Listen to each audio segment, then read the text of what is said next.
जो कथा कहते जे टोकन आसला बोली टोकन जदि आसला ताहले निश्चित भाव मु कहि सरकार ये जो चाषी मानकर आंदोलन रे मुंड लुएले एवं तांकर समस्यार समाधान हैला किंतु एथिरे मध्य मोर संदेह अच्छी एवं आशंका प्रकाश करी जे जो इंदिरावतीर लिफ्ट सिस्टम रो आईकोट एरिया रे जो माने चाष करथिले से सबु चाषींकर टोकन आसीची कि नहीं ताकू मध्य अनुध्यान करिवार आवश्यकता रही। द्वितीय रे आज जो माने कहउचंती जे मोहन सरकार कथा देई कथा रखिले एवं सोशल मीडिया रे ताकू जोरसोर रे प्रकाश करूचंती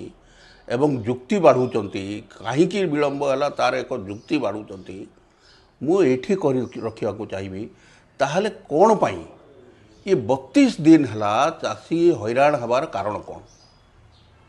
चाषी मान्यवर मुख्यमंत्री को देखा कले,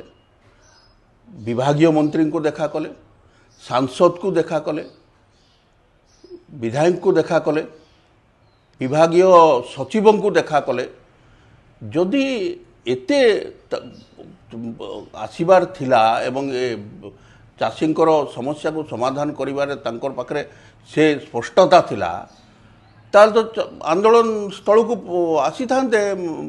सांसद एवं विधायक सेठी कहि थांते आमे उत्तरदायी निश्चित भाव समाधान हबो से दिन भागी जी थांता। ये 32 दिन धरी विभिन्न प्रकार आंदोलन जो चाषी करूचंती आ चाषी हैरान ही न था। तेणु जदि ए भलिया स्थिति रे मु केवल एति कहबी जे चाषी आज मध्य आंदोलनरत अच्छा आज मध्य आसी नाही किंतु जो भली भाव रे आम पाखरे सूचना अच्छी जे विधायक और सांसद को आम चाषी भाई माने बारंबार फोन कला परे जो सूचना से माने दउचंती जे चाषी मानकर टोकन इश्यू हम बोली जदि हुए ताहले धन्यवाद किंतु यार श्रेय कौन सी राजनीतिज्ञ नेता नेबे नहीं दियाजिब नहीं ये श्रेय केवल चाषी भाई मान को दियाजिब।